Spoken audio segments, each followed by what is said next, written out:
আসসালামু আলাইকুম। আপনারা দেখতে পাচ্ছেন 2026 সালের 10 টাকার নতুন নোট। এ পাশে দেখতে পাচ্ছেন টাকার নাম্বার। এখানে লেখা বাংলায় 10 টাকা।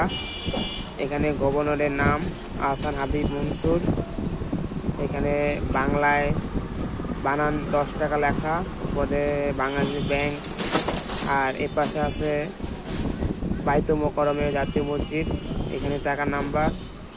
আর এ পাশে আছে একটি পতাকাবাহী একটি মানুষের ছবি।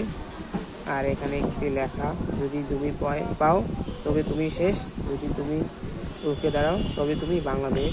এখানে বাংলাদেশের একটি মানচিত্রের এবং কিছু মানুষের ছবি। আর এখানে 10 টাকা এবং কিছু লেখা। ধন্যবাদ।